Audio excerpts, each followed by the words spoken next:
Massa.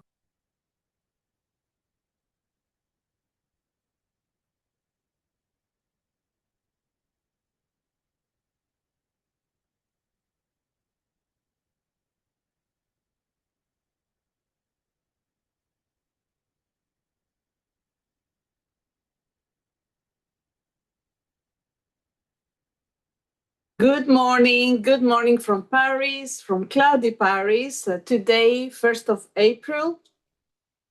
1st of April, this is not a joke, the webinar is happening. And we're very happy to welcome you to this webinar on the Call for Action Networks.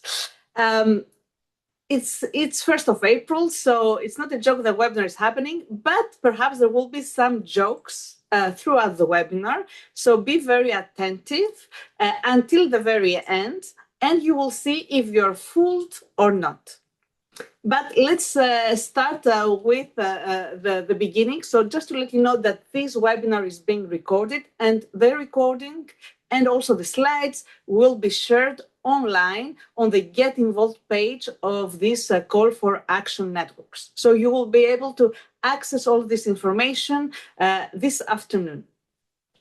I'm Jenny Kutsomarkou, and I'm head of unit for knowledge and communication activities at the URBAC Secretariat. And for the next hour and a half, we're going to go through in details everything about the Call for Action Networks. So as you can see on your slide, we're going to start with what is URBAC, what's an action network, the features and also eligibility criteria, budget, expertise, and how to build a strong partnership with some hints and tips following our experience so far. And then we will finish with next steps for you to apply and also some other info sessions that will follow. And of course, I will also have a quiz for you at the end about whether there has been an April's Fool joke or not. So I'm going to also tell you that next to me, we have Nora Kebbel.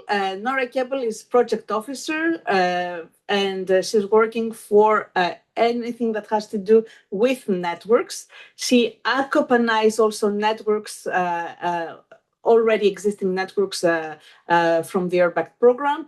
And she's going to be the one who will present you today all the features, the novelties too, of these Call for Action networks.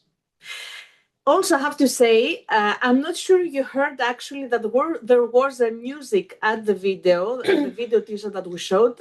Nora is also the one who composed the music of the video teaser. So she composed the music of the video teaser. I myself was in charge of writing the lyrics, the text with my colleague Alexandra of the video teaser, and no artificial intelligence was involved in this video teaser. If you haven't heard the video, if you haven't heard the soundtrack, then I invite you to go on our social media channels and hear it so you can discover the soundtrack that Nora has written. All right. So before I give it to Nora, I'm going just to say a few words about what URBAC is about, especially for the newcomers, for those of you who haven't yet been involved in any network, or you haven't even you don't know really what URBAC is about. So just very quickly to tell you that URBAC is what we call a European Territorial Cooperation Program. This is the European jargon that we use for URBAC, and actually it's the only, let's say in simple terms, it's the only program that's funded by the European Commission, especially the European Regional Development Funds, and also member states, but also through local contributions. We have a set of activities for European cities. The first and main activity of the program is the networks for cities. So we have cities that come together for a specific challenge that they face, and they try to work together and find solutions. So here you can also see on your slide, you can see the program area, the coverage. So we have all the members of the European Union, plus also partner states, which also include Ukraine and Moldova, and 5 countries from the Western Balkans. So here's where the biggest part of the budget of the URBAC program goes to 2 networks of European cities. And today we're going just to focus on this new type of networks that we have, these action networks. And for those of these cities, of the European cities who are involved in networks, there is a specific offer that we call capacity building offer. So we train these cities in participatory and integrated policy making, but we also have available for all cities across Europe an URBAC toolbox, which is available on the URBAC website. So this is free for any kind of city to use. And of course, all the activities that we carry out at a program level with our networks are then disseminated in events, through publications, through articles, and so on. Actually, today, 1st of April, we were supposed to be in Cyprus, in Nicosia. And I saw that already some people from Nicosia are here. So I just want to say big kisses, send you big kisses, lots of love. We would have wished to be there with you today, but we will be there in Nicosia for the URBAC City Festival on 29 and 30 September 2026. So in a few months, hopefully we will be there with you. So we are going to start now. I'm going to hand it over to Nora. Nora, before you start, how are you? I'm very excited. I'm very excited that this is the first time we have this call, and it's such a pleasure and privilege to be able to share it with you. So I'm very excited about that. And also just imagine, Jenny, what I saw this morning. You won't believe, but it is true. I saw a fox in the middle of Paris when I got out of the metro to come to the office. It was running in the middle of the street. And then as I was coming to the office, we bumped into each other with Jenny. We arrived at the same moment. She was coming with bicycle, me on foot. And we saw the fox again. We saw the fox? Yes. We saw the fox again. It was crazy. So biodiversity projects, you are welcome to manage biodiversity in urban planning, because that's really a pity to see a fox in the middle of the city. I hope I will not do that again. It will make it through the streets of Paris. I don't know. Let's see. So, and Jenny already shared some details about me and also my passion for music. So now you know me a lot. And now let's see how much you will know the action networks by the time we finish. So we can very easily put it in one sentence. What is an action network? It supports cities with strategies on a specific topic to implement actions. Basically, it contains all the basics, what you should know about, but what are the details of it and why it can be worth for you to apply for an action network. You can build on an existing strategy or framework, a strategy or policy which is already in place, ensuring strategic coherence and political relevance for the project activities, so that we know that you are not doing something which will not fit in your already existing policies. That's already some integration approach which we apply here. Of course, one of the key parts of an URBAC experience is to take part in transnational exchange through the network life cycle. So you can work with your peer cities in your future networks to tackle the policies which should be more or less similar, and also to reflect together on your actions. You can use co-creation through a participatory approach with the URBAC local group, which is also a very important feature of every type of work in URBAC. So even if you have already the policies and the strategies in place, and you will already have a set of actions when you apply, then you can refine and precise them with the URBAC local group through this co-creation process. As I already said, you will be able to define, implement, and monitor concrete actions, which is the first time that this can be done through URBAC. So we look forward to see what will come out of it and how you will live with this opportunity.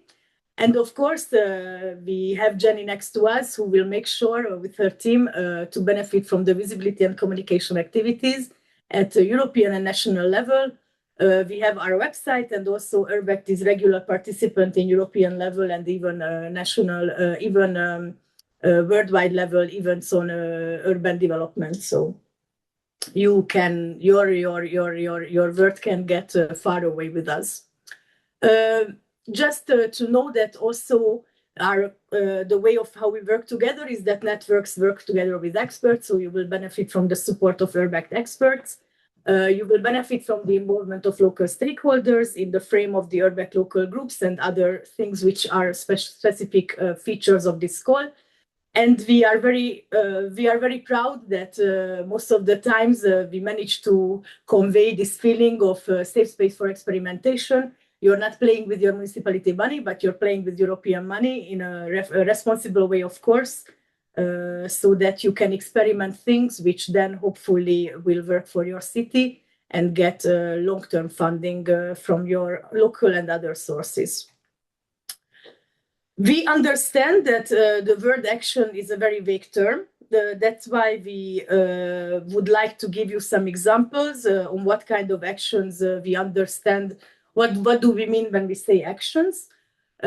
In the guide, you will find a very detailed description of a lot of actions. From those, I took some examples for today. So to make it closer to us to see what we mean by actions. We listed 6 categories according to our understanding, but of course we can imagine that there are other actions, relevant actions, what you have in mind and in your policies. So when we say that you can implement an action in our new call, then we say that you can pilot new services or policy tools. For example, you can pilot a digital platform for citizen reporting or neighborhood problem solving. Or it can be to trial a temporary mobility service, such as shared cargo bikes for local deliveries. You can also pilot new governance and coordination mechanisms. For example, create a cross-departmental task force within the municipality to coordinate a specific topic. You can also try new participatory governance formats, such as neighborhood assemblies or co-design workshops with citizens. These are related to piloting new services, and then you can also carry out temporary urban interventions and tactical urbanism actions. For example, pilot temporary public space uses, pop-up parks, cultural activities, community spaces. And eagerly, you can experiment and implement community engagement and co-creation initiatives, like piloting a new participatory budgeting mechanisms, or organizing citizen labs or urban living labs to explore innovative solutions. So we try to back you up when it comes to innovation, which is still risky and which is also temporary for the moment, and hopefully then it will become something permanent. Capacity building and organizational change is also an aspect which we support when it comes to implementing actions. So, for example, if you would develop and test new monitoring tools or policy indicators for a strategy, we consider this an action. You can pilot training programs for municipal staff for integrated policy delivery, which is a clear capacity building activity. Or we can even pilot new procurement approaches that support social and environmental objectives or any kind of specific objectives.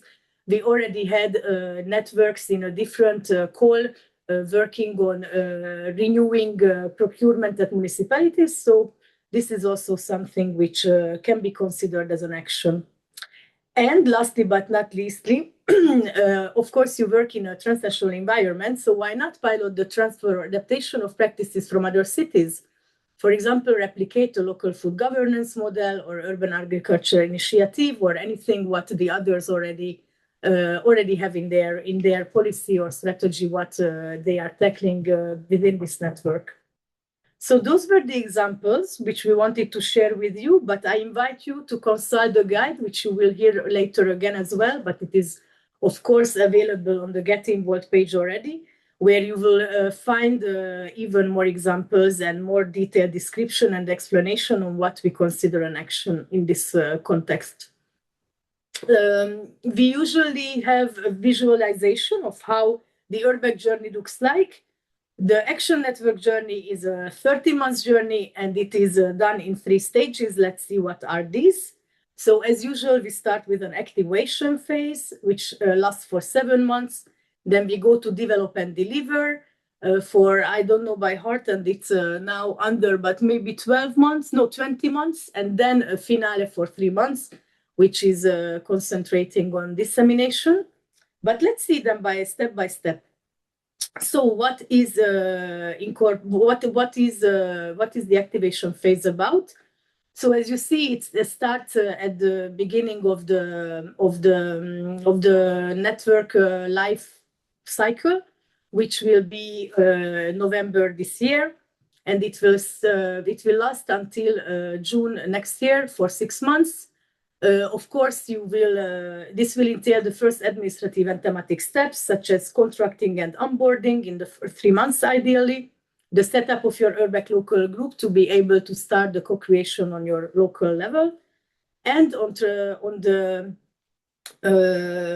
network level, you will deliver the baseline study and network roadmap, which will define in details what will happen in the develop and deliver stage.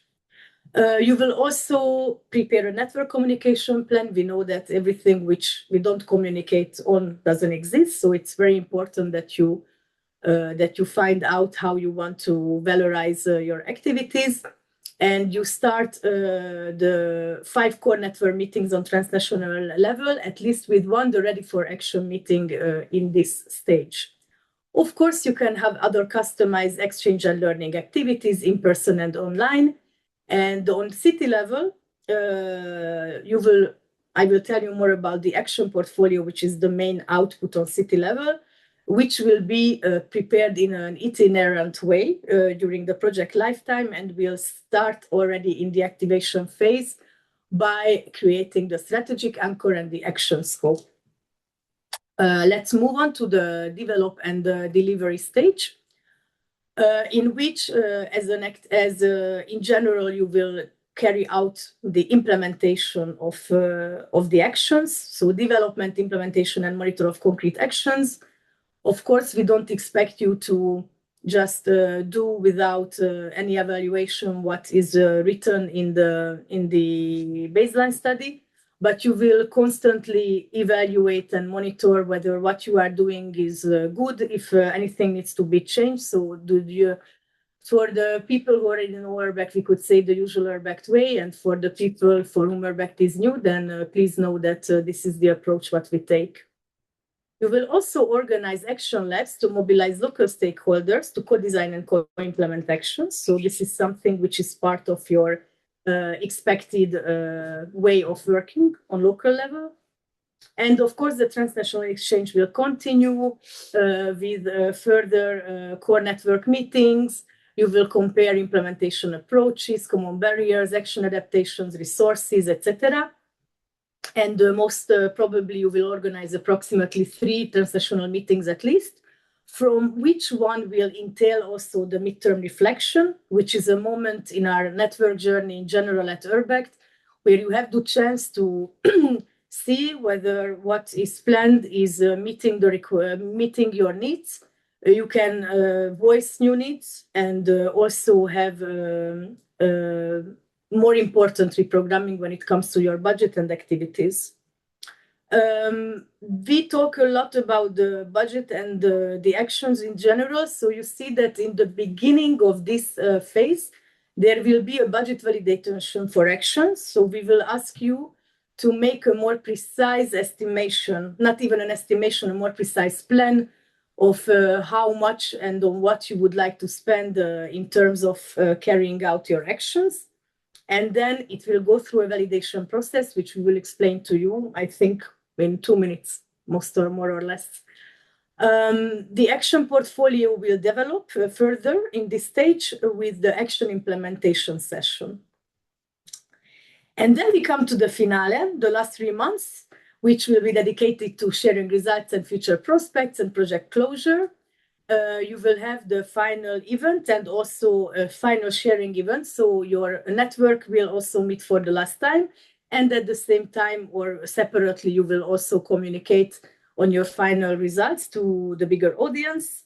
Your actions playbook, which will be the main output on transnational level, on network level, will help you in this, which will entail the different actions carried out by the partnership and the consequences and lessons learned drawn for them. And on local level, you will also finalize your action portfolio by adding chapters on evidence of change and outlook to the future. So this is what will be happening to you in terms of activities during these 30 months. And let's just list the network deliverables, which I already explained step by step. So on network level, you will produce a network roadmap, baseline study. They are the same. We just refer to them in these two terms because it's important that the baseline study expression means that it will be the baseline of what you are doing, and network roadmap as it will outline your activities. You will produce a communication plan. You will have at least transnational network meetings. You will have, the lead expert will produce network journals on the activities carried out in the network from a more professional way. And then you will create network articles to communicate to the world what is happening. Also the lead expert, and the final network output is the actions playbook. On local level, you will create an URBAC local group per partner, an action portfolio per partner, and the actions implemented, we regard them as your deliverables as well, of course, because this is the core of this call. These deliverables are the minimum obligatory requirements. So please note that all networks applying for all partnerships applying for an URBAC action network will need to carry out, need to deliver these outputs at certain moments of their network lifetime. Of course, we always give the flexibility to add a customized set of exchange and learning and communication activities, which should be decided together by the partnership and can be decided throughout during the application phase or throughout the network lifetime as well. Now you know most of the features, but let's see what are the novelties of the call, because we consider it a very innovative call from our side. We also like to experiment with innovation, and very happy to be able to do it. So it's a new type of network. It never happened in URBAC before, to have an action networks, which is focusing on implementation of actions instead of planning or transferring. So looking forward how it will fold out. It has a higher budget, which can be a very nice feature for everyone. Its budget is €1 million per network, from which half should be spent on the implementation of actions. And at the same time, we don't require a strict geographical balance among less more developed and transition regions in Europe. Of course, we require geographical balance. You will see it later when we will touch upon the assessment criteria. But it's not as strict as it was before. So a lot of flexibility. This is the first moment when we will stop for questions. So here I would like to ask Jenny to tell me if we have any questions which we should tackle now, because maybe some of your questions we will touch upon in the upcoming sections of the presentation. Indeed. So now it's time for you to put in your questions in the chat. I'm just looking also at the chat, actually. We do have already 2 questions for you, okay, Nora. So the first question I will ask you is, what do you mean with strategy? Is it an official document from the municipality? What is it? Okay, so we regard it very widely.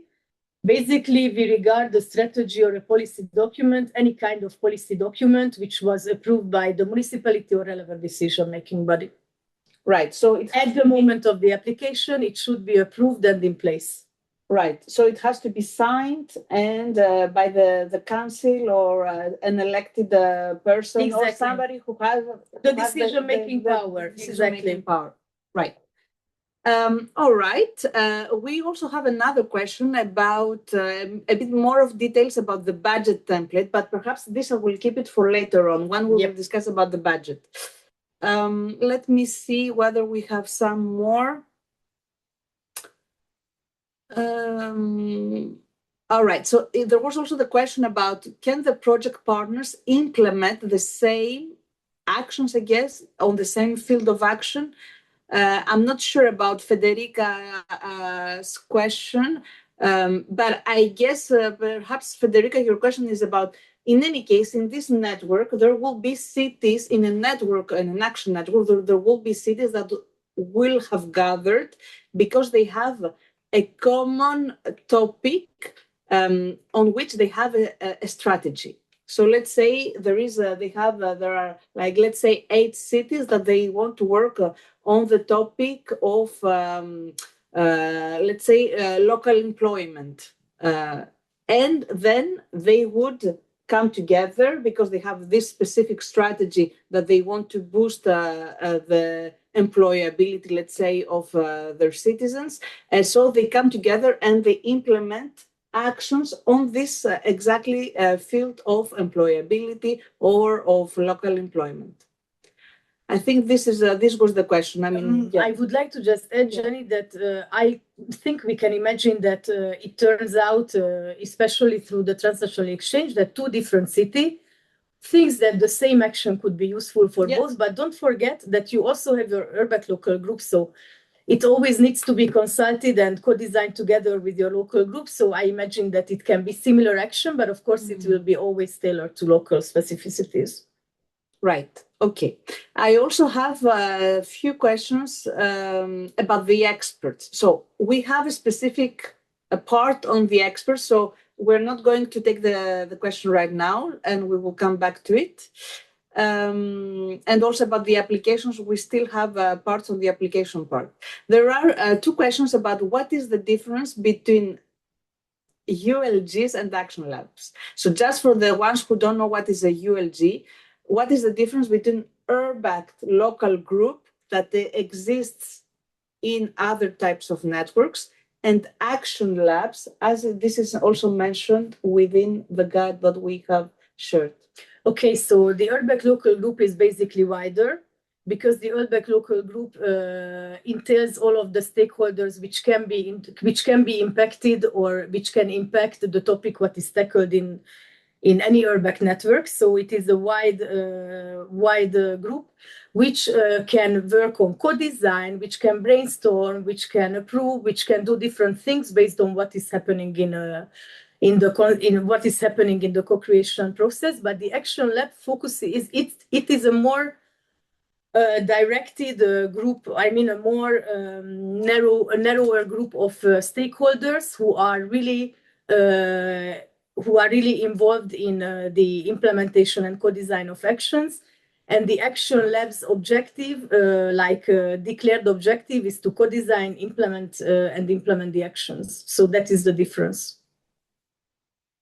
Right. We also have a lot of questions, actually, also questions about the eligibility, non-city partners, etc. We will again park it because we have a specific part on this just in a few minutes. There are still some questions about the strategy. So, for example, there are 2 questions about whether an integrated action plan that was developed by cities that were part of action planning networks in the past. So can these integrated action plans be considered as a strategy for this network, or even sustainable urban mobility plans? Are they accepted as a strategy?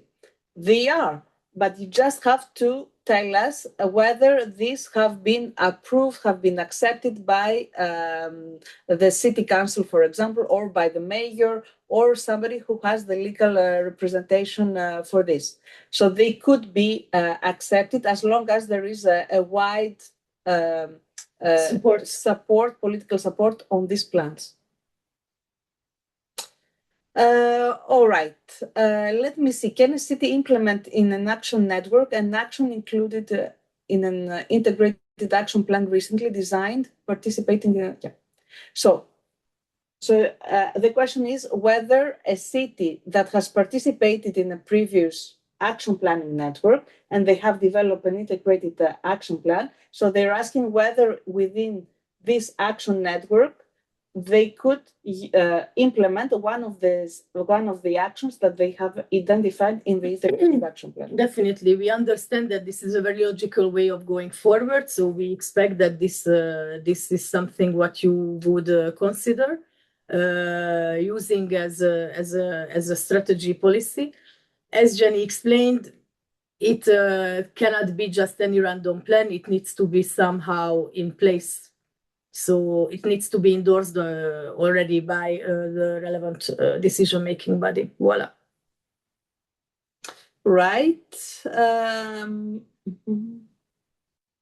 Yeah, again, there are these questions about whether the people who have been involved in previous action planning networks, whether they can build on the legacy of their previous network.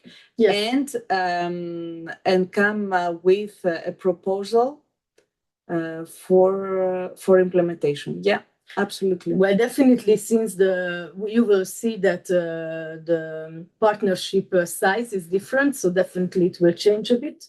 And then we will also tell you some more things about assessment, but we understand that this is a very logical way of thinking forward. All right, I propose that we move on, and then we will come back to the questions that we saw in the chat. Okay, so many of you are interested in the features and the eligibility criteria, so let's get into that.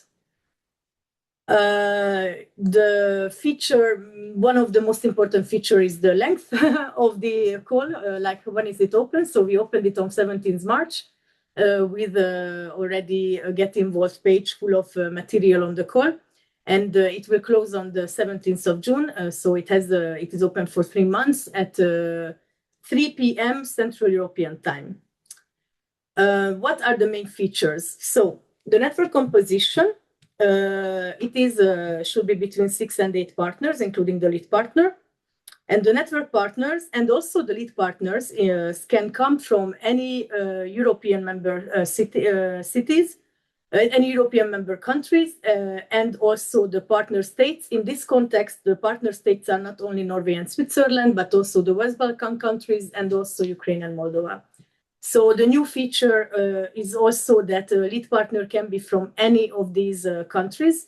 In specific cases, we will put in place specific administrative procedures to be able to manage having lead partners from outside of Europe outside of European Union areas. So that is about the network composition. The start of the network activity will be 1st November this year, and it will end on the 13th of April 2029, encompassing 30 months of activities. The budget is 1 million euro for the network activities and the implementation of actions altogether, keeping in mind that 50% should go on partner and on network level as well. So it is a more strict budgetary requirement than before. It should go to planning of actions. And for your information, we plan to have 20 action networks. We'll see based on the quality of the proposals. Who are the eligible beneficiaries? This didn't change much. We have city and non-city eligible beneficiaries. Cities are cities, municipalities, and towns as defined by the national rules. Local agencies defined as public or semi-public organizations set up by the city. Infra-municipal tiers of government such as city districts and boroughs. And metropolitan authorities or organized agglomerations. There is no limitation in terms of size and population. This is also an URBACT feature that we don't limit size and population. In our last call, we have cities with 2,000 inhabitants, and we also have Roma and Grand Paris Metropole, like the big Paris agglomeration. So we really have a diverse beneficiary circle. We also can have non-cities in the partnership. I mean, you can have non-cities in the network who can be universities and research centers, provincial and regional authorities, and it can be also managing authorities, EU cohesion and solidarity funds. The institution should come, as already stated, from the 27 European Union member states. partner states, Switzerland and Norway, which we call partner states in this context, IPA countries, Albania, Bosnia and Herzegovina, Montenegro, North Macedonia, and Serbia, and NDC countries, Ukraine and Moldova. We understand that in many cases, it's not evident whether you are eligible or someone you contact you is eligible for a partner. So we suggest that you contact us at this general email address an@urbect.eu.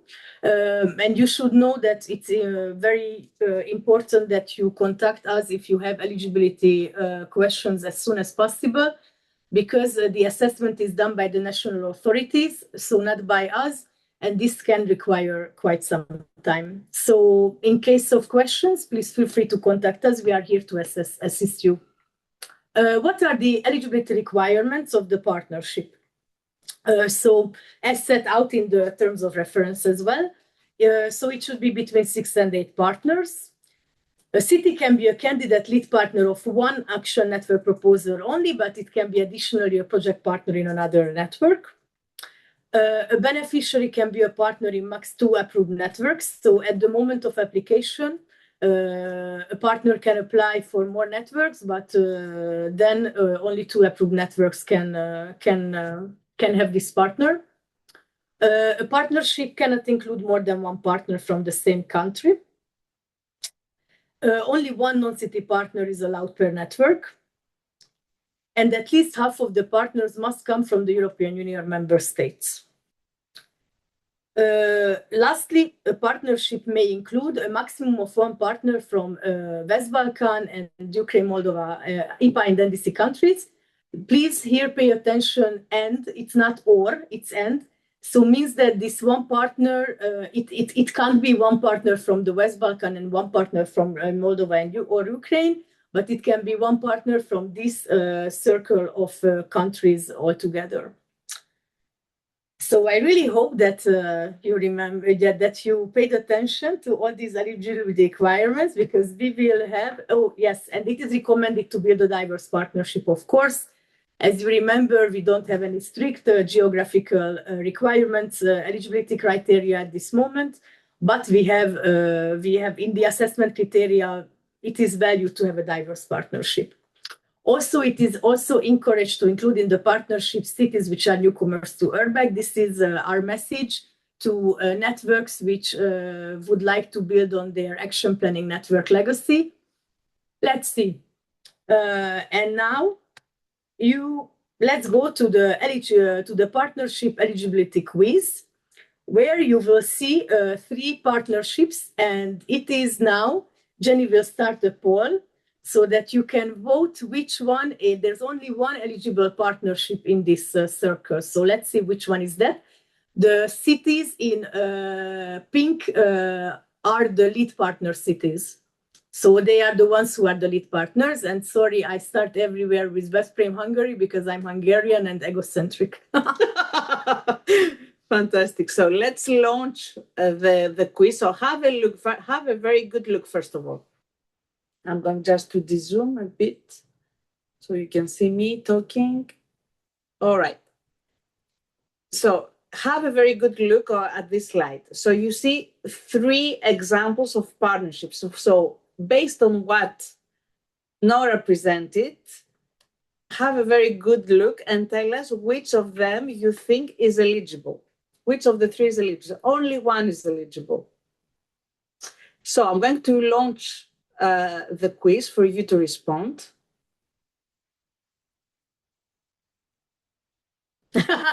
I'm not sure. All right. Which of the following 3 partnerships is eligible? The first one, the second one, the third one, none. I'm not your April's fool.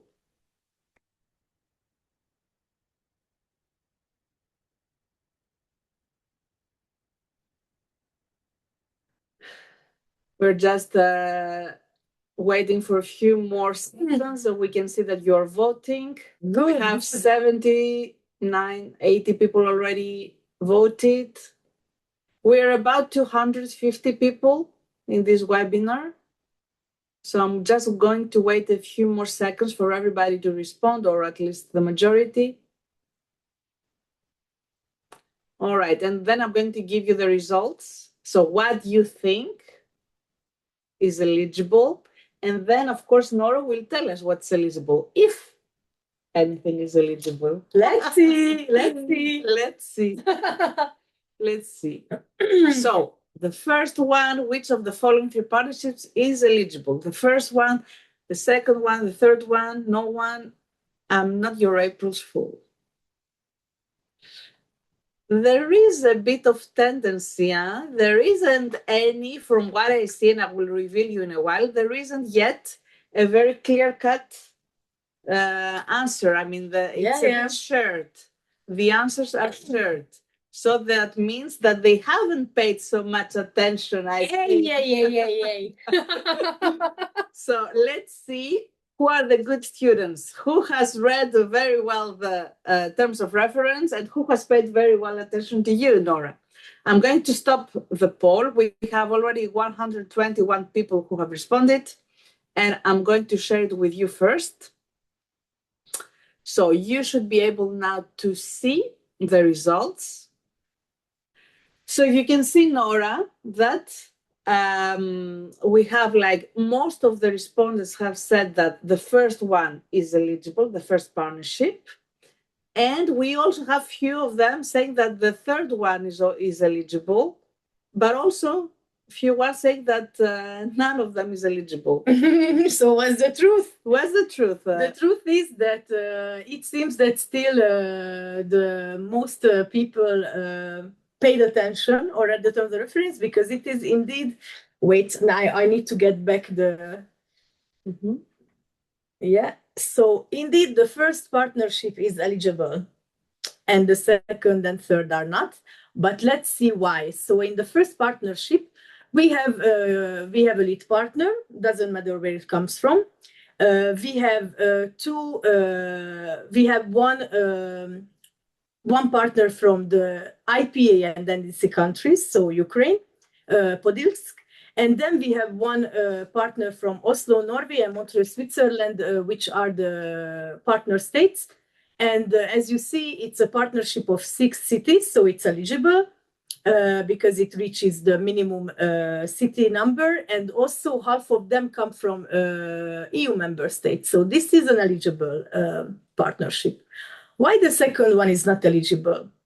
Well, we see that on top of the previous participants, we added Tetovo from North Macedonia, which is an IPA city, from an IPA country. So it means that now we have 2 partners from MPA and IPA and NDC countries, a Ukrainian and the North Macedonian, and unfortunately this is not eligible. And also now you see that we have 3 EU member states and 4 partner state cities. So also the requirement of having half of the cities EU member states is not met. Let's see about the third. Many people thought that the third is eligible, but you might see that on top of the first batch of cities, we added the University of Milano from Italy, which is one non-city partner, which is indeed eligible, but we already have an Italian partner, and we can't have 2 partners from the same country, so eligibility done. But we are not finished yet. We have more examples for you, so let's see the next one. We have 3 more partnership compositions. Again, don't forget that the pink cities are the lead partners. So let's see. Let's see. I'm just waiting a few seconds. Have a very good look at the partnerships. I'm going to give you some hints. I'll give them some hints. Oh, Jenny, you're yes, nice. yes, You're I am. nice. So, what did you say before, Nora? You said that we should be careful in terms of, first of all, number, size. So you said before that the eligible size is from 6 to 8 partners. So be careful.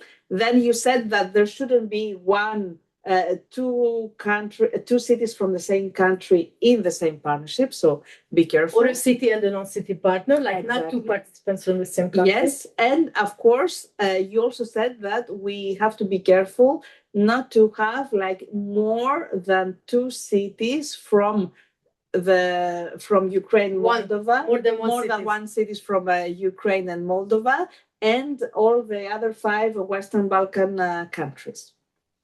So, and only one non-city partner. Exactly. So let's see now what you will respond. I'm going to launch the poll. So you should see it now. All right. So I can see that you have started responding.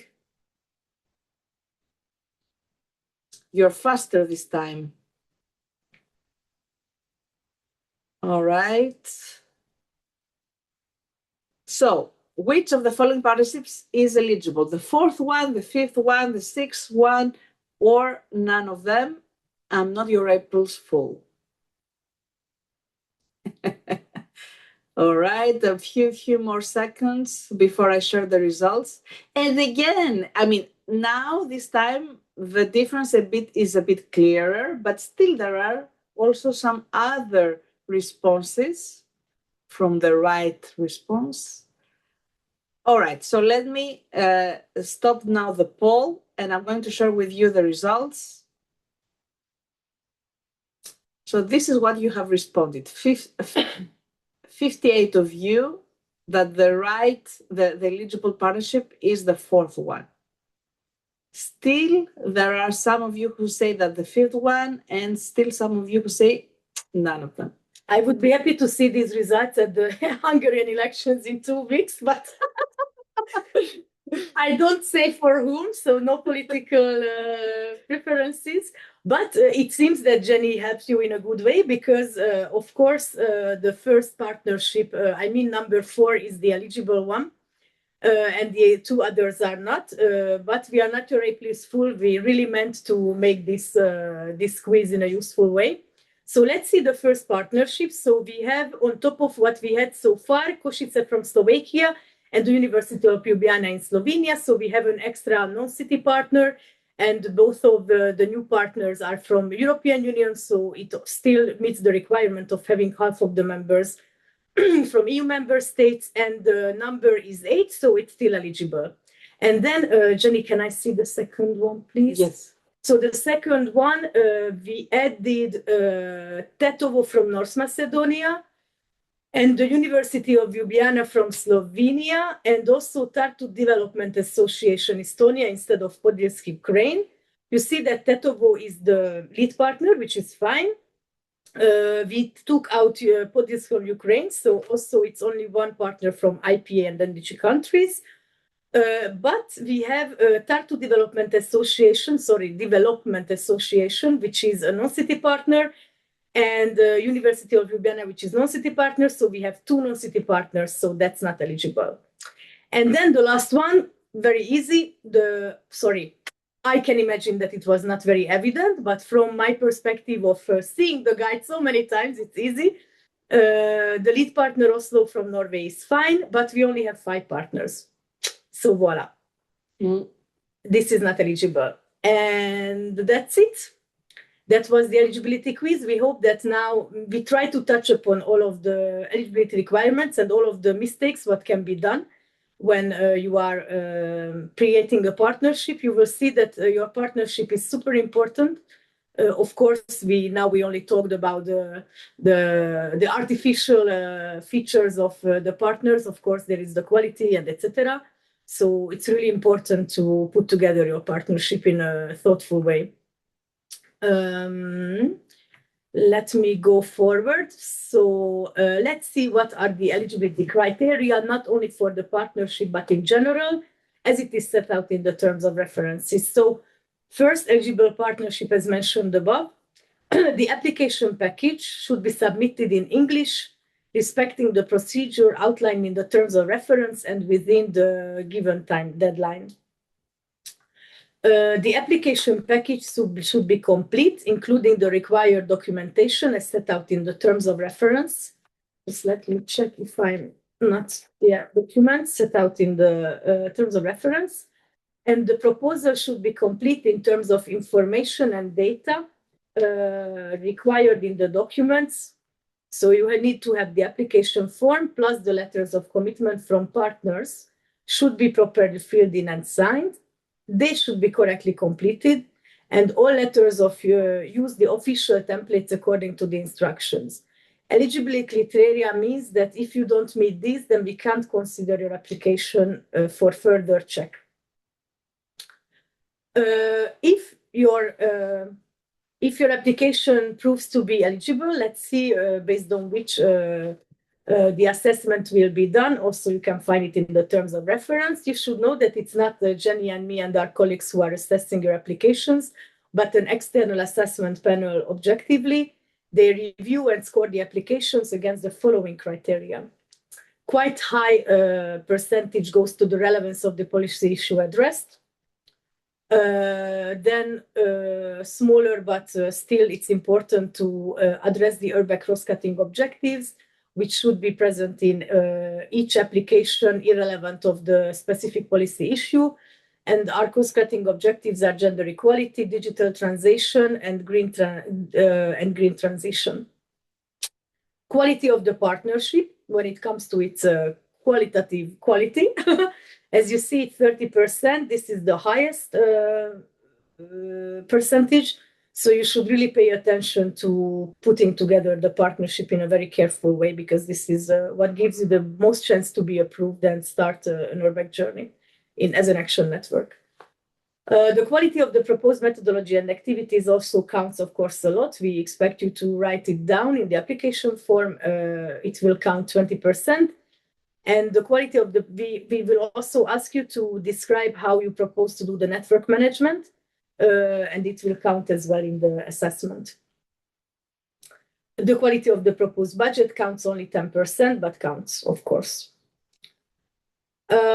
We arrived to questions regarding to the eligibility. So shall we stop and let's try to, we are very, it's already 11 o'clock almost, and we have a lot to talk about. So let's see. So we do have few questions so far. Does the involvement of IPA NDC countries, so from Ukraine, Moldova, and the 5 countries from the Western Balkans, does their involvement as partners brings more points for the evaluation? Diversity of partnership is appreciated. It is appreciated, but it doesn't. There isn't a specific criterion where we say that if you include these countries, you will get more points. This is not at all something that's included in the terms of reference or in the assessment criteria. The only thing that we ask you is that you have a very diverse partnership. But a super diverse partnership, but clearly seeing that somebody is added for extra points without relevance, that's not a good choice. Yeah. All right, so let's move on. I still have a few questions about the budget, so we are moving to the budget now. So there is a question about, can a non-profit local agency closely linked to the municipality and active in urban policy implementation act as lead partner in an urban action network? Non-city partners cannot act as lead partners. So, because I mean, perhaps. But let's see, maybe it's a city partner. Exactly. So I would suggest perhaps, Vera, that you send us an email. What do you mean with non-profit local agency? Whether this is a municipal agency, so that is attached to the city or not. So just send us an email to clarify this, and then we can respond to you in more. Yeah. And it's not up to us to decide. It's up to the national authorities. So we cannot give you a concrete answer to that. If you send it to us, then we will refer to the relevant people. Can we go on? I'm still reading some questions that I just received in terms of. All right, so there's also about the partnership. There's a question about if we organize matchmaking sessions or we have an online matchmaking platform. We do have an online matchmaking platform, and we will show it to you. But if you go already on the course dedicated page, which is the Get Involved page, you will see this partnership tool. So anybody can propose a project idea, and anybody can respond to it, can express their interest to a project idea.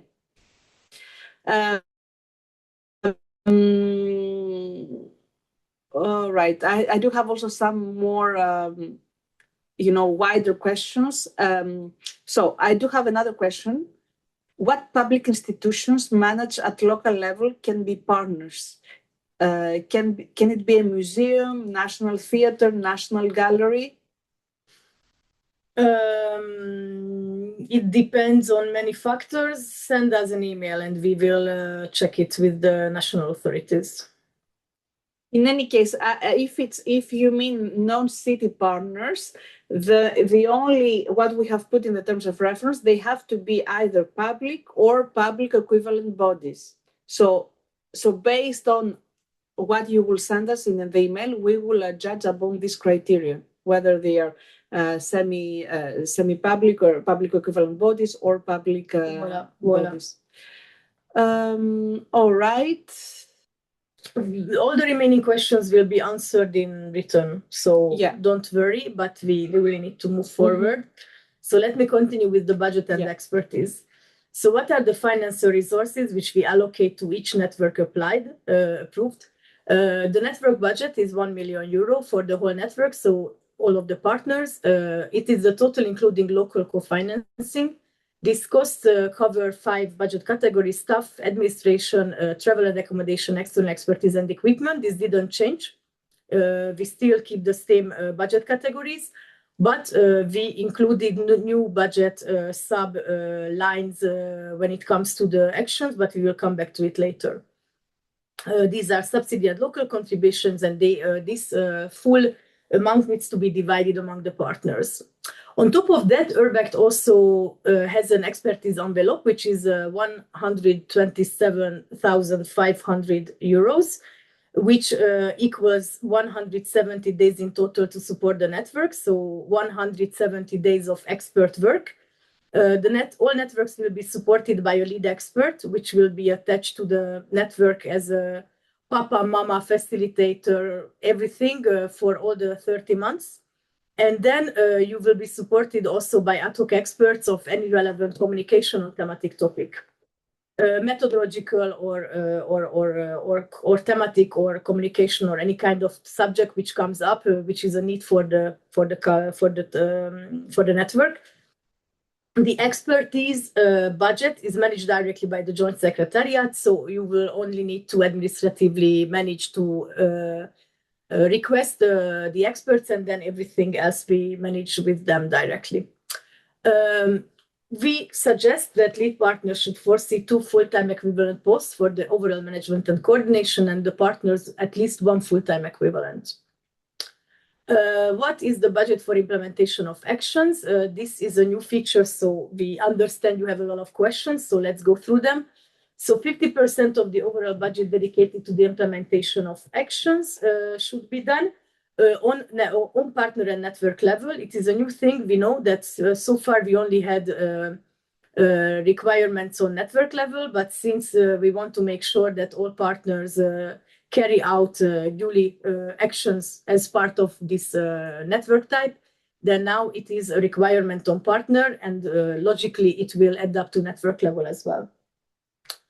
The budget of actions can be, you can plan as a mix of budget lines to spend on actions depending on what you need. So you will have staff, external expertise, and equipment budget available for action. In the budget, it will be translated in a way that you know that now you're under external expertise, you have subcategories. Now you will have another subcategory, external expertise for action, and in staff you will have staff for action and equipment for action. So this is how it is translated. They will become subcategories, and thus also the flexibility rules will follow this type of categorization. Already at the application stage, we will need you to do an estimation of cost for each action to be indicated. For each partner, don't forget that at the application form there will be some places where you will need to explain this. And it needs to be an estimation. We don't expect you to have the precise budget yet, because the actions budget needs to be refined during the activation stage. There will be two options for the reimbursement of cost during the deliver and develop stage of the actions, real costs or simplified cost option draft budgets. So at the end of the activation stage, we ask you to either to provide us with the refined actions budget, which can be a budget which then you start spending and then you will be reimbursed by the presentation upon the relevant evidence documents to your first level controller, and then you will get back your money reimbursed. Or you can also make a draft budget which needs to justify how much and what you want to spend on what kind of action. And then it will you will not need to if this rough budget will be approved by an external assessor body, again not us, but objective external assessor, then of course this will be quite important to keep yourself to this rough budget. But then you will be able to claim costs without presenting evidence documents to your first level controller based on the draft budgets. As I said, this budget for local actions will be validated for the network by external assessors. The draft budget, how to prepare a draft budget during the contracting phase, every approved network will receive detailed guide and methodological document on how to prepare this draft budget and how it will be assessed. We are not unveiling this at the moment for you. It's not relevant at this moment. We also prefer if you look at the budget as a secondary thing and the policy objective as the first thing, so it is not so relevant at this moment. As usual, the budget changes after validation should be kept within the flexibility limit of 20% on network level, between budget lines and among partners. The co-financing rates are the following in Urbact networks. There is a categorization of the different regions of the European Union, which we link somewhere in this presentation as well, and also in the guide and in the terms of reference and everywhere. So there are more developed regions which receive 65% of their budgets from European Regional Development Funds. The transition regions, 70%, less developed 80%. Partners from Norway and Switzerland receive 50% from their respective national funds. The West Balkan countries receive 95% from the I never know what is the full for IPA, excuse me. Session. I never know what is the full term for IPA. Investments, the instrument for pre-accession funds. Thank you. And then the same goes to Moldova and Ukraine when it comes to the percentage, 95%.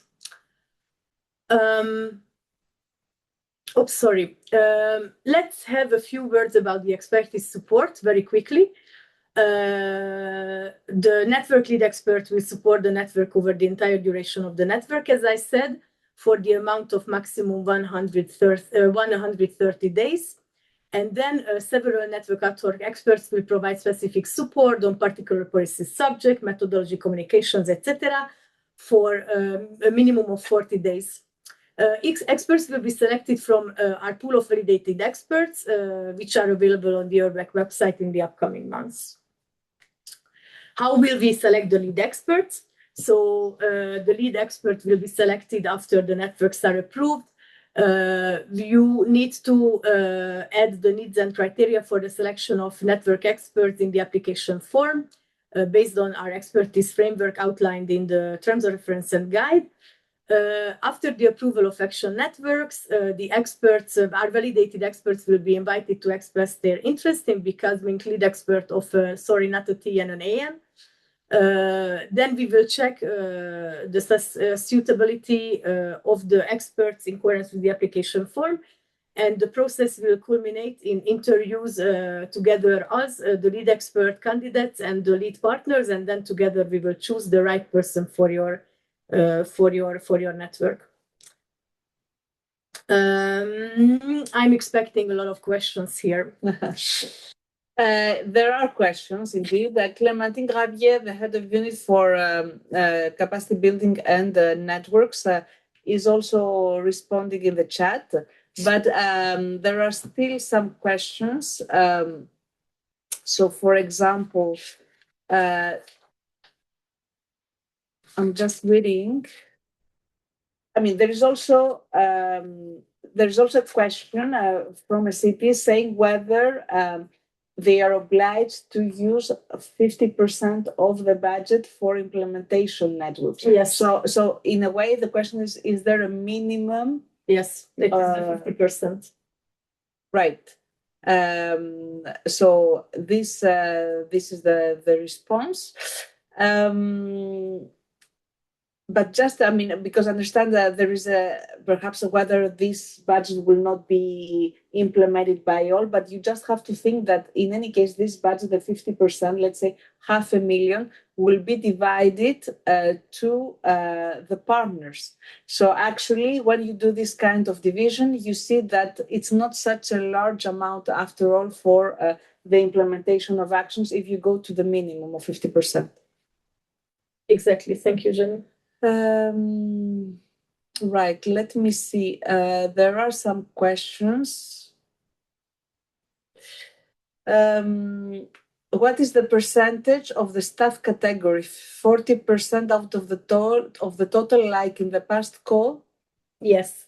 So basically, our rule is that maximum 40% on network level needs can go to project coordination and management costs, which is the full staff and the external project coordination subcategory in external expertise. So we will check these two budget lines all together, and they will need to be maximum at 40% of the network budget, like previously. Do the external costs include the envelope for the expert managed by the Joint Secretariat? No. Okay. That is completely separate. So you can count with your network budget as 1 million euro, and then we manage the rest. Yeah. So whatever is expertise, as explained by Nora in the previous slide, for ad hoc experts or lead experts, this is an additional envelope, right? That we give you, we manage, and we give you in extra. The thing is that this system is also new for us. We are working a lot on providing you with the best guidance possible. From next week, next Monday, you will access the budget template or the budget template and the synergy application guide in our Get Involved page. So please bear with us. We are really working hard to provide you with the most precise and most detailed guidance possible. So you will have a budget template, but as I explained, you already can imagine that you can imagine new subcategories when it comes to the actions. All right. So let's move on, because also we're running out of time, and we do have a few more slides about the partnership, and then we can. If you have a question that was not responded by us, please send us a message to aen@urbag.eu. Yes. So as you might remember from the assessment criteria, 30% of the assessment criteria goes to the partnership quality. So we thought that the most important to start with is to help you with some incentives on how to build a strong partnership. Most of what I will say, or everything which I will say, is also in the guide. So you already have access to the guide on the Get Involved page. So feel free to consult it. First, and we come back to that question from the beginning. Yes, we have a matchmaking tool at the Urbag website. It is the partner search tool, which you can access from the Get Involved page, and we already have 10 proposals. So you can already go there and see what kind of ideas your peer cities have in mind. And of course, assess if this is interesting for you or not. So voila, we already have 10 applications, and we encourage you to submit your idea there so that you can also become the initiator of finding your network. How to identify the right partners. So first you need to check, is the policy challenge relevant for them? This can be assessed in many ways. A policy challenge is relevant if maybe they already tried tackling it with actions, but they were not so successful. You see a clear political backup behind it. Or it is already, of course, in a strategical document. You can see that it is integrated in the city policy. It is a priority. Or it is a sustainability plan or part of a sustainability plan. So it is important that the policy challenge needs to be relevant for the city, so it needs to have political backup.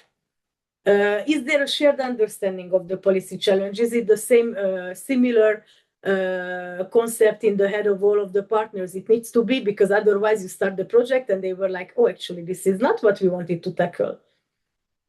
Do you see commitment to tackling the policy challenge? Do you see that there is again, it's very much going back to political backup. Like, is there a commitment from someone who can influence the priorities at the city that they will tackle this policy challenge? Is there commitment to develop and deliver actions? Do they understand what it means to be in an urbex framework? Do they understand that taking part in the transnational exchange is also part of the game? Do they understand that in URBEC we ask you to use the co-creation, so you cannot just ask your political leader to write a paper. We expect you to work with an URBEC local group, to work in action labs. These are methodologies which we expect you to follow. So is the city committed to do it? Do they have sufficient resources for their network activities? Do they already know who will work on it, or what department will be participating with what kind of capacity? One full-time job, two half-time jobs. So do you see that at the end it will be not one poor officer managing everything, even if it's not in their competence? And of course, you need to check if the proposed partnership is eligible. You already know it by heart. You also need to check the relevance. So when it comes to the relevance of partners, which can be questions which you ask yourself and the partners. So the challenge address must be a priority for all network partners. As we said already, and as I explained, it needs to have political backup. It is important that the experience of all network partners are relevant and will contribute to the learning and exchange activities of the whole partnership. Each partner city needs to contribute to the transnational exchange activities with their own experiences and knowledge. And this will be different, of course, depending on the local context, previous experiences. But at the end, we need to have a fruitful diversity where everybody can bring something to the table. For certain topics, we always see that be flexible with the size of the cities, because we really want to support a very wide circle of beneficiaries, but the size and positioning of the city could be important when it, for example, for a specific topic, like, of course, maritime cities working on maritime issues can only be cities by the sea. This is a very stupid example, but imagine that this is something which should be taken into consideration.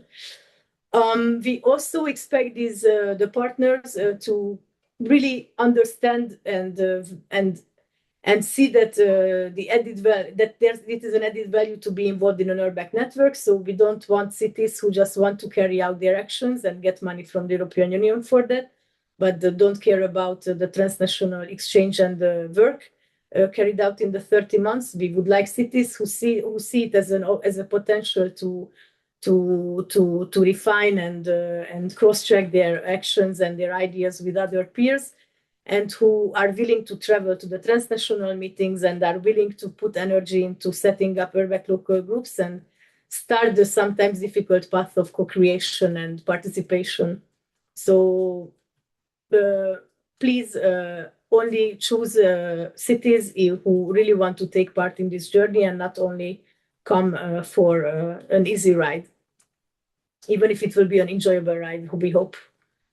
In order to be able to assess all this, of course, you will all develop very good questionnaires. We encourage you to develop questionnaires when cities contact you or when you contact cities who could be potentially a good match for your network topic. We also have a simple questionnaire template, which is provided in the guide for assessing the relevance of partners. But of course, we encourage you to complement it with your own specific questions. Last but not least, how to build a great partnership. Hopefully you will all have good ones, but there will be some great ones. And let's see based on our experiences so far, what can make a partnership great. There is no such thing as perfect size. Population-wise, I already told you that based on, of course, the specific policy addressed, it's important to not limit yourself to the population and don't only look for cities who are exactly in the same category of size. Different sizes can bring different things to the table. And when it comes to the number of partners in the partnership, we also encourage you to go for the maximum, because you never know, there can be last-minute dropout partners or people who don't deliver the letter of commitment in time. So it's always better to have to aim for 8-7 partners instead of 6, and maybe you will end up with 6. Please ensure the geographical balance of the partnership. As we said, there is no strict criteria on that, but it is very important that there is a geographical balance also for a really diverse learning inside the partnership. Please welcome newcomers. You heard it already. Urbex strives to support as many cities as possible from Europe. I always say that Urbex is the gate to transnational European projects. So we really try to function as a gate. As Jenny had explained in the beginning, we have capacity building activities. So we are really there to go with you along the ride and teach you what is needed to make it an enjoyable experience. And also then hopefully you will integration and participation will become part of your DNA as much as it is ours. Be demanding, test the commitment. So don't hesitate to really send your questionnaire, follow-up questions. You really need the city to be aware of what they are embarking on. So don't be shy.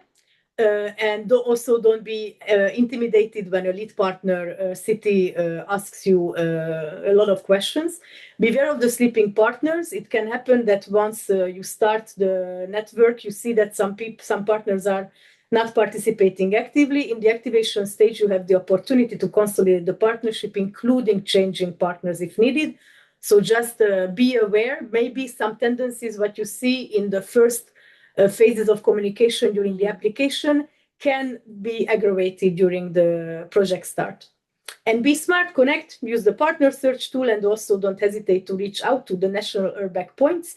You will see later that we have our little headquarters in every country in the national language, who already know about Urbex, who already has access to the cities.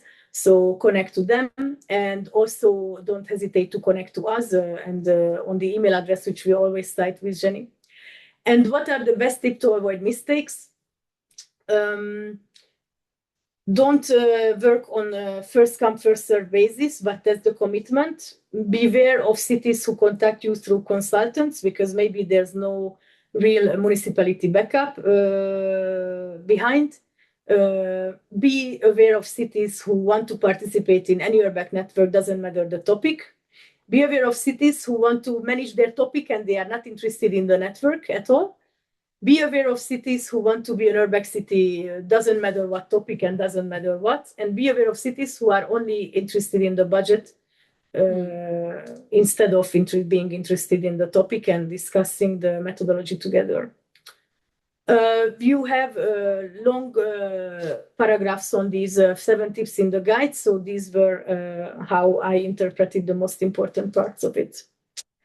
And then let's move to the next steps, what to do now. So what is the timeline for the call?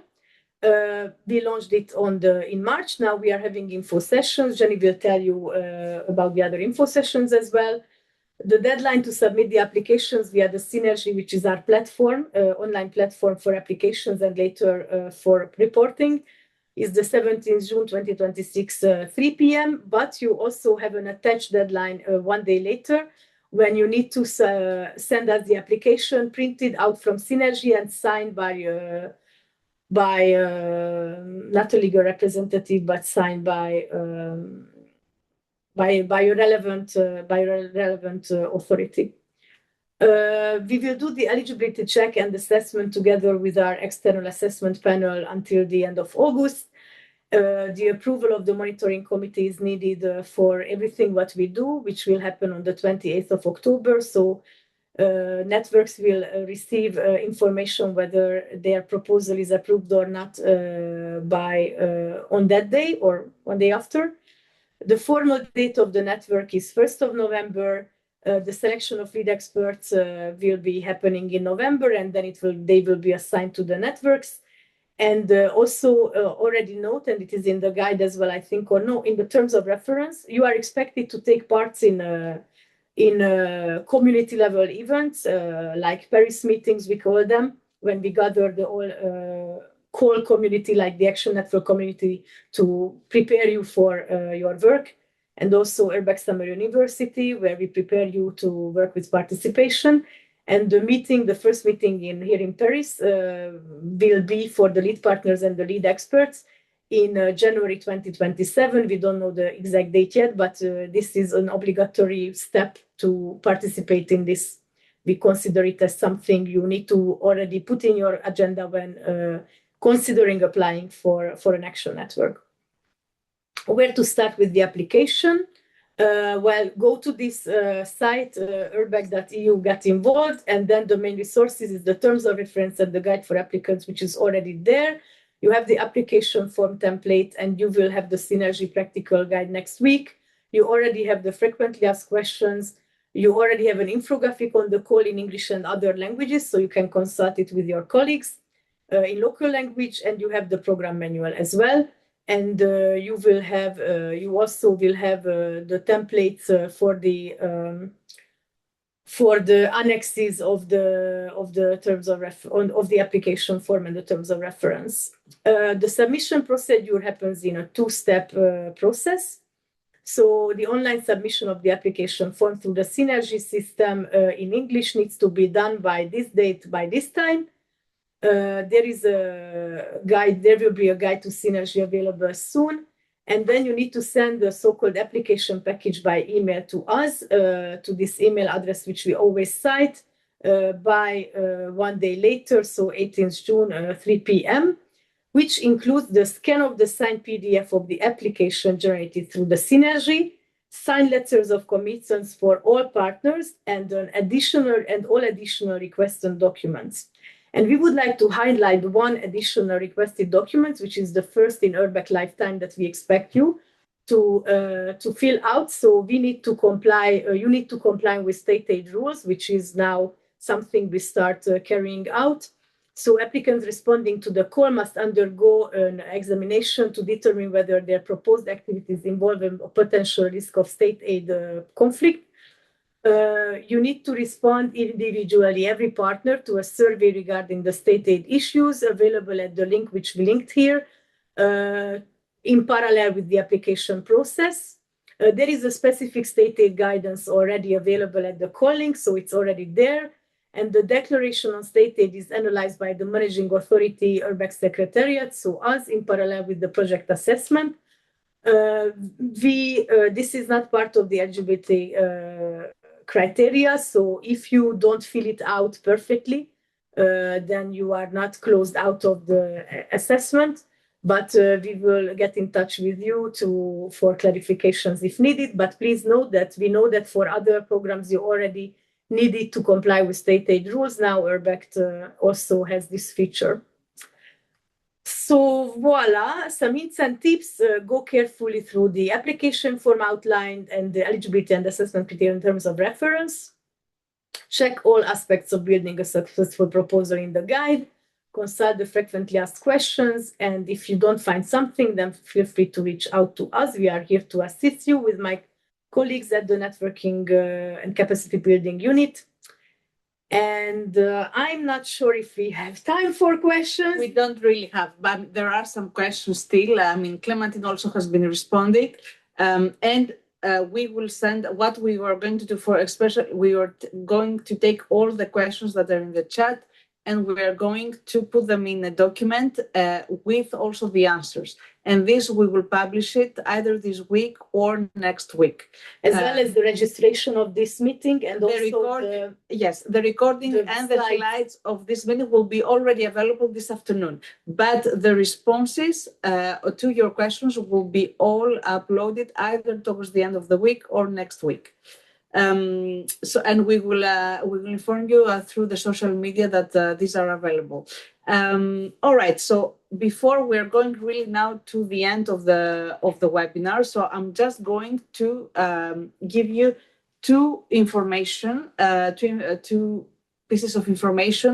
So first of all, just to let you know that we are going to have again other info sessions online. So the next one will be on the 12th of May, and it will focus exactly on the methodology, on the exchange and learning journey of an action network. So this is really important, especially for you who want to start reflecting on the methodology. If you are a lead partner, but also project partner, it's really important to understand what is going to happen during these 2.5 years. Then on the 27th of May and on the 9th of June, these will be mainly webinars for the candidate lead partners. So just also bear this in mind about how to submit your application. So we're going to discuss more about technical issues, technical things on Synergy, which is the dedicated platform where you have to submit your application. And a final call for the 29th of May. So here we are going to speak to you more about how to write good applications using storytelling techniques.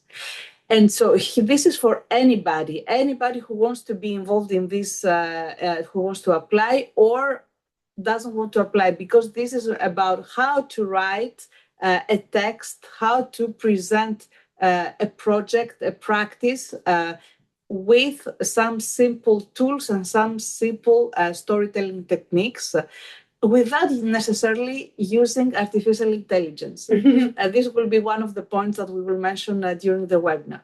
So I kindly invite you to participate in this webinar.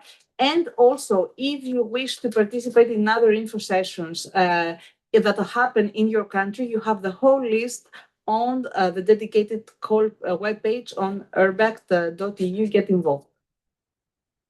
And I think I'm going to stop here just before we say goodbye. And before I launch the last poll about the April's joke, whether there has been an April's joke in this webinar or not, I just want to tell you that, just to recap, that this is a call that really will help you deliver results at local level in response to a strategy that you have already in your city. So just to really bear in mind this, so that the actions that you will develop through these action networks needs really to respond, to channel back to the city strategy that you have in place. So this is bear this in mind, and this is about, implementing actions and bringing results at local level.